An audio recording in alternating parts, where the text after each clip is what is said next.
السلام علیکم ورحمۃ اللہ وبرکاتہ الحمدللہ رب العالمین اللہم صلی علی محمد وعلی آل محمد۔ تو ادھر ادھر کی نہ بات کر، یہ بتا کہ قافلہ کیوں لٹا، مجھے رہزنوں سے گلہ نہیں، تیری رہبری کا سوال ہے۔ آج کی اس نشست میں ہم ایک اہم معاملہ جو کہ اہل حدیثوں کے ہاں اس وقت بہت عروج کے اوپر ہے، یعنی ہشام الہی ظہیر صاحب اور دوسری طرف ساجد میر صاحب کی جو جماعت ہے مرکزی جمعیت اہل حدیث، ان کے اندر ایک کولڈ وار جو تھی وہ ہاٹ وار یا اوریجنل وار کی صورت اس وقت اختیار کی جا چکی ہے۔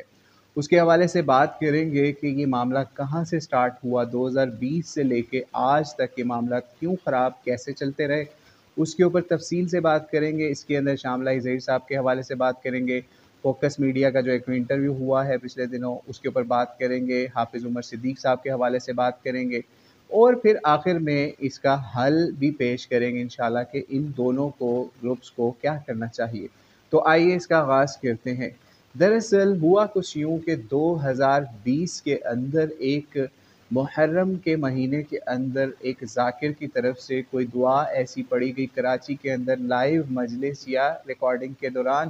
لائیو جا رہا تھا وہ محسن نقوی صاحب کے چینل کے تھرو، ٹھیک ہے۔ جب وہ لائیو جا رہا تھا تو وہاں پہ کسی نے عربی کے اندر قنوت نازلہ کے اندر یا کسی اور جگہ پہ دعا کی اور اس کے اندر صحابہ کی گستاخی یا اس کے اوپر توہین آمیز الفاظ یا دعا کروا دی۔ جب وہ لائیو ہو گئی اس کے بعد اس کے شارٹ کلپس کٹے اور اس کے اوپر پھر مقدمات ہوئے۔ ان مقدمات کے اندر بتایا جاتا ہے اہل حدیثوں کی طرف سے بھی کچھ مقدمات ہوئے یا پھر یہ ہشام الہی ظہیر صاحب کی طرف سے بھی، محسن نقوی کو جو کہ چینل کا آنر تھا اس کے اوپر بھی مقدمات ہوئے۔ محسن نقوی کا بھی یہاں پہ ضمناً بتاتے چلیں کہ یہ بزنس ٹائکون یا پھر میڈیا ٹائکون اس وقت بن چکا تھا۔ تقریباً سمجھ لیجیے آدھے درجن کے قریب ان کے اس وقت چینلز تھے، یا آج بھی آدھے درجن کے قریب ان کے چینلز ہیں بڑے بڑے ٹی وی کے، ٹھیک ہے۔ اور اس وقت ہشام الہی ظہیر یا اور لوگوں نے پورے پاکستان سے ان کے اوپر توہین صحابہ اور بھی ایون اس لیول کی اس کے اندر دہشت گردی تک کی دفعات جو ہیں وہ لگائی گئیں۔ وہ بھی ہم ایک اسکرین شاٹ آپ کے اسکرین پہ لگا دیتے ہیں۔ یہ بھی نیوز چینل نے اس بات کو رپورٹ کیا تھا 2020 کے اندر کہ اس طرح سے دہشت گردی کی دفعات محسن نقوی کے خلاف لگائی گئی۔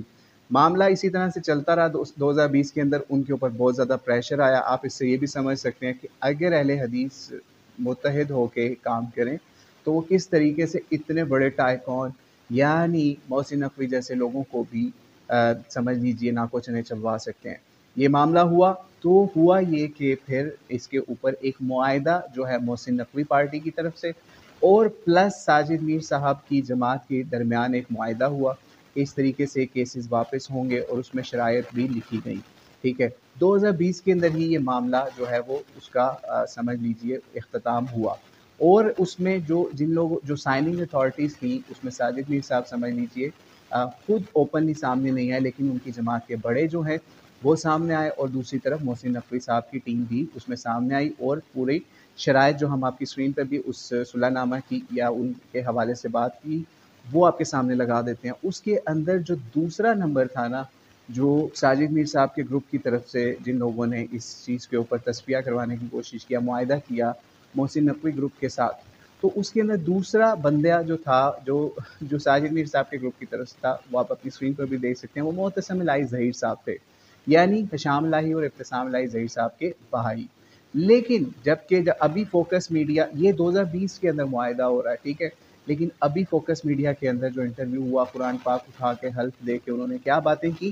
اس سے معاملہ اور خراب ہو گیا 2023 کے اندر۔ ابھی اس کے بارے میں بھی ابھی آگے چل کے بات کرتے ہیں۔ یعنی آپ کا بھائی ایک معاہدے کے اندر سائننگ اتھارٹی بن رہا ہے اور آپ کا بھائی آپ کو نہیں بتا رہا، ٹھیک ہے، یعنی آپ خود بھی اس جماعت کا حصہ ہیں، آپ کو جماعت بھی نہیں بتا رہی اس کا، بلکہ بڑے عہدے دار تھے 2020 کے اندر بھی، آپ کا بھائی سائن کر رہا ہے لیکن آپ کا بھائی نہیں بتا رہا آپ کو اس حوالے سے، کیونکہ انہوں نے کہا کہ میں لا علم تھا اس معاہدے کے حوالے سے اور مجھے اب پتہ چلا ہے۔ بہرحال یہ تو اب یہی جانے اور اللہ جانے کہ جنہوں نے قرآن پاک اس طرح کی باتوں کے اوپر اٹھایا اور الزام بھی لگایا پیسوں کے حوالوں سے۔ تو خیر 2020 کے اندر یہ جب مسئلہ حل ہو گیا، ساری چیزیں اپلیکیشن یا درخواستیں F I R Mohsin Naqvi صاحب کے اوپر سے اٹھا لی گئیں، باقاعدہ شرائط کے ساتھ اٹھائی گئی، ٹھیک ہے۔ کہ اس طریقے سے یہ معاملات نہیں ہوں گے۔ اچھا یہاں پہ ایک ضمن بات بھی کرتے چلیں، ایک لائیو پروگرام ہو رہا ہے اور باہر پبلک پلیس کے اندر، اور محسن نقوی صاحب اس کے اندر، ہم اگر اس کو ایز دیکھیں تو محسن نقوی صاحب اس کے اندر ڈائریکٹ انوالو نہیں ہوتے۔ جو لوگ بھی ایڈیٹرز تھے یا اس چیز کو واضح طور پہ دیکھ رہے تھے اس وقت، ان لوگوں کو چاہیے تھا کہ اس چیز کو وہاں سے پروگرام سے کاٹ دیتے، یا لائیو ٹرانسمیشن کے اندر اس کو اس وقت واچ کرتے ہوئے ان کو چاہیے تھا سینسر کر دیتے، تاکہ یہ فرقہ وارانہ فساد کی طرف یہ بات نہ جاتی۔ لیکن سیدھا مقدمہ محسن نقوی صاحب کے اوپر بنانا جو ہے اس وقت بھی اتنا ٹھیک کام نہیں تھا، ٹھیک ہے۔ باقی ان کی جو غلط چیزیں ہیں ہم ان سے ریزرویشنز رکھتے ہیں، اور باقاعدہ اس کے اوپر ویڈیو بھی ایک مرتبہ ریکارڈ کروا چکے ہیں، ٹھیک ہے۔ بہرحال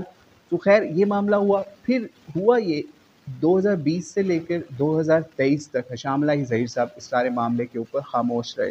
یعنی ان کو کوئی مسئلہ نہیں تھا، معاہدہ بھی ہو چکا تھا اور آپ کہتے ہیں لا علم تھے، اور ایف آئی آرز والا مسئلہ بھی ختم ہو گیا محسن نقوی صاحب، یہاں تک کہ وزیر اعلیٰ پنجاب بھی بن جاتے ہیں 2023 کے اندر آ کے تقریباً۔ اور ساتھ ساتھ اس وقت بھی انہوں نے پروٹیسٹ کیا، لیکن ان کو پھر سمجھا بجھا کے خاموش کروا دیا گیا اس معاملے کے اوپر، محسن نقوی صاحب کے جو کیئر ٹیکر پنجاب کے سمجھ لیجئے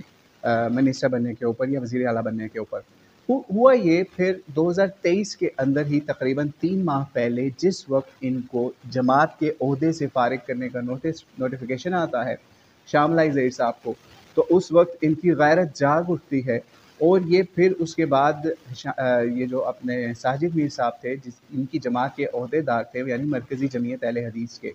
ان کے خلاف یہ زبان درازیاں شروع کر دیتے ہیں۔ اس پہ ہم ایک ویڈیو بھی تفصیلی ریکارڈ کروا چکے، وہ بھی تقریباً 3 مہینے پہلے یا 2 مہینے پہلے ریکارڈ کروائی تھی، اس کا بھی تھمبنیل اپنی اسکرین پر دیکھ سکتے ہیں، یا پھر اس کا لنک آپ ڈسکرپشن میں بھی لے سکتے ہیں، یا پھر ہم سے کومنٹس میں بھی مانگ سکتے ہیں۔ اس میں ہم نے ساری اس تماشے کی ڈیٹیلز ادھر بھی بتائی تھی، یعنی جب ان کو جماعت سے کیوں نکالا گیا۔ دراصل اس وقت بھی 3 جماعتیں اس وقت حشام الہی ظہیر صاحب آن کر رہے ہیں۔ نمبر 1 قرآن و سنہ موومنٹ، ٹھیک ہے، تحریک دفاع اسلام، اور تیسری صدر جمعیت اہل حدیث بھی حشام الہی ظہیر صاحب ہیں۔ جب آپ اتنی جگہ پہ پاؤں رکھتے ہیں تو آپ کس طریقے سے مرکزی جمعیت اہل حدیث کو ٹائم دے سکتے تھے؟ تو خیر ان کو جماعت سے برخاست کر دیا گیا، اور ریزنز بھی بتائے گئے کہ اس طریقے سے آپ اس طریقے سے ایکٹیو ممبر کا رول پلے نہیں کر رہے، آپ میٹنگز میں نہیں آتی، وہ ساری چیزیں ہم پہلی ویڈیو میں بتا چکے۔ خیر جب ان کو نکالا جاتا ہے جماعت سے تو یہ ہرزہ سرائی شروع کر دیتے ہیں، یعنی اس وقت ان کو محسن نقوی دوبارہ یاد آ جاتا ہے کہ محسن نقوی سے پیسہ لیا گیا، یا پھر ہمیں ٹھنڈا اس وقت کرا دیا گیا، یعنی 2020 کے اندر ان کا ایمان بالکل نہیں جاگا۔ جب انہوں نے فوکس میڈیا کا ایک پروگرام ہوا، وہ بھی اس کا تھمبنیل اپنی اسکرین پہ دیکھیں، خیر یہ عمار بھائی نے وہ پروگرام اپنے چینل سے ہٹا دیا، یا عمار صاحب نے وہ پروگرام اپنے چینل سے ریموو بھی کر دیا۔ اس کا تھمبنیل ٹائٹل ہی دیکھ لیں، کتنا خطرناک بنایا گیا کہ اس جماعت کو مزید توڑا جائے، کاٹا جائے، جمعیت اہل حدیث کو، مرکزی جمعیت اہل حدیث دونوں کو کاٹا جائے مزید، شام الہی ظہیر گروپ کو، اور دوسری طرف ساجد میر صاحب کی پارٹی کو توڑنے کی کوشش کی گئی۔ ان لوگوں کو یہ نہیں پتا کہ وہ دیوبندیوں کا سپورٹر ایک چینل ہے، اور اس نے یہ کام کیا، اور وہ آپ کو کاٹ رہا ہے آپ کے ساتھ بیٹھ کے، اور وہ چیزیں آپ سے نکلوا کے پبلک کر رہا ہے جو آپ سوچ بھی نہیں سکتے۔ اس کے اوپر عمر صدیق صاحب سامنے آئے، اور عمر صدیق صاحب نے اپنے اس کے اوپر موقف دیا، اور ایون مباہلہ تک کا چیلنج ایکسیپٹ کر لیا جو کہ حشام الہی ظہیر صاحب نے دیا تھا، اور وہ معتصم الہی ظہیر صاحب کے سائن کے حوالے سے یا پیسے لینے کے حوالے سے انہوں نے مباہلے کا چیلنج کر دیا۔ وہ بھی ان کی فیس بک پروفائل لنک سے ہم آپ کے سامنے شیئر کر رہے ہیں، اس کا اسکرین شاٹ بھی۔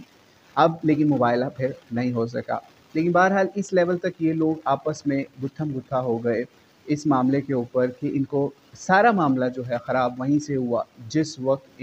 ان کو جماعت سے نکالا گیا ان کے کام نہ کرنے کے حوالے سے۔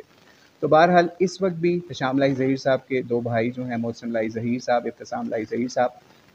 مرکزی جمعیت اہل حدیث جو کہ اس وقت اہل حدیث کی نمائندہ جماعت ہے پورے پاکستان یا پوری دنیا کے اندر، اس کے اوپر جو ہے یہ حملے اس کے بعد سے شروع ہوئے جس وقت ان کو جماعت سے نکالا گیا۔ حالانکہ ان کے 2 بھائی بھی جن کے ہم نام لے چکے، وہ اب بھی جماعت کے اندر اپنی خدمات سر انجام دے رہے ہیں۔ تو اللہ تعالیٰ سے دعا ہے کہ اللہ تعالیٰ یہ جو اہل حدیث مسلک ہے ان کو ہدایت عطا فرمائے اس حوالے سے کہ یہ اپنے پرسنل گرجز کی بنیاد کے اوپر یہ تماشے نہ پبلک کے اندر لگائیں، کہ ان کو اگر کسی سے گرج ہے، دشمنی ہے، پرابلم ہے، تو اس کے اوپر عوام کو کیوں کنفیوز آپ کر رہے ہیں؟ عوام کے اندر یہ تماشے کیوں لے کے آ رہے ہیں؟ آپ کو سوچئے کہ اہل حدیث عوام کے اوپر اس کا کیا اثر پڑ رہا ہے۔ ایون ہم ایک اسکرین شاٹ بھی آپ کے اوپر لگاتے ہیں یہاں پہ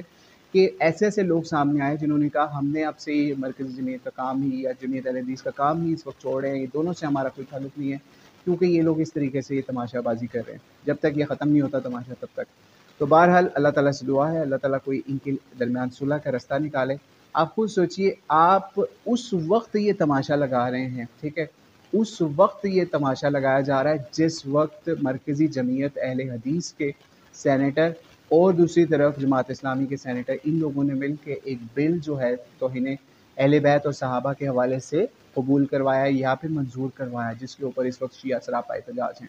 اس وقت آپ یہ تماشا لگا رہے ہیں، بجائے اس کے کہ آپ اس کے اوپر سینیٹر ساجد میر صاحب کو مبارکیں دیتے، لیکن الٹا آپ نے اور تماشا بازی شروع کر دی۔ تو اللہ تعالیٰ اس طریقے سے تفرقے کو یا جماعت کو کاٹنے والوں کو ہدایت عطا فرمائے، اور اللہ تعالیٰ ان کو اس حوالے سے ہدایت دے۔ اور عمر صدیق صاحب، آپ کو بھی ہم دعوت اصلاح پیش کرتے ہیں کہ آپ بھی کوشش یہ کیجئے کہ آپ بھی ان کو دعوت اصلاح کی کوشش کریں، نہ کہ مباہلہ اور اس طرح کی چیزوں کی۔ بہرحال وہ جو اسکرین شاٹ ہم نے لگایا، اگر آپ کا وہ نہیں ہے پروفائل، فیس بک پروفائل نہیں ہے، آپ اس کو ڈکلیئر کریں اپنے آفیشیلی ویڈیو کے اندر کہ آپ کی کون سی فیس بک پروفائل ہے جس کو ہم مانیں کہ اس نے دعوت مباہلہ دی ہے، قبول کیا یا نہیں کی۔ تو بہرحال اس لیے کسی کے اوپر الزام نہ لگائیں کہ اس نے کروڑوں کھائے یا اس نے کھایا۔ آپ کے پاس ثبوت ہے، جس وقت آپ جماعت میں تھے، اگر آپ کے پاس اس وقت ثبوت تھے تو آپ اس وقت کیوں نہیں بولے؟ آج آپ کو کیوں 3 سال کے بعد یہ معاملات یاد آ گئے؟ اور مل کے رہیے۔ آپ نے یہ دیکھا کہ اگر آپ مل کے اس چیز کے اوپر کام کریں گے، صحابہ کے دفاع کے لیے یا اہل بیت کے دفاع کے لیے یا اور اس طرح کے معاملات کے اوپر، اس کو مزید آگے بڑھائیں، اس کو صرف یہاں تک ہی نہ رکھیں، اس کو مزید آگے بڑھائیں، اپنی پاور کو شو کریں، اپنا پاور کو صرف علی مرزا اور یہ توہین صحابہ اور ان چیزوں تک مرکوز نہ رکھیں، ٹھیک ہے؟ اس سے آگے کی سوچیں، دین کی سوچیں، اسلام کی سوچیں، پاکستان کے اندر ایک اچھے سسٹم کی سوچیں، اس کے اندر اسلام کی بات کریں، صرف فرقہ واریت، فرقہ فرقہ یا اپنی جماعت کو کاٹنے کی ہر وقت سوچوں میں نہ رہے۔ تو اللہ تعالیٰ سے دعا ہے اللہ تعالیٰ ان کو ہدایت عطا فرمائے۔ ہم نے سوچا آپ کے سامنے ساری ہسٹری رکھ دیں، کیونکہ بہت سارے بھائیوں کا سوال تھا کہ یہ معاملہ شروع کیسے ہوا، یہ معاملہ ہے کیا، محسن نقوی کیا، یہ اندر عمر صدیق صاحب کہاں سے آگے، اندر یہ ہشام اللہ ظہیر، فوکس میڈیا، یہ سارا کیا ہے؟ تو ہم نے سوچا اس کا آپ کو کچھ خلاصہ بتا دیں، کریکس بتا دیں، اور دعوت اصلاح بھی پیش کر دیں کہ خدا را ایک ہو جائیں، مل کے کام کریں، کم از کم اپنے مسلک کی لیول پہ ہی ایک ہو جائیں، ٹھیک ہے؟ تو اللہ تعالیٰ ان لوگوں کو ہدایت دے۔ اللہ عالم بالصواب۔ السلام علیکم ورحمۃ اللہ وبرکاتہ۔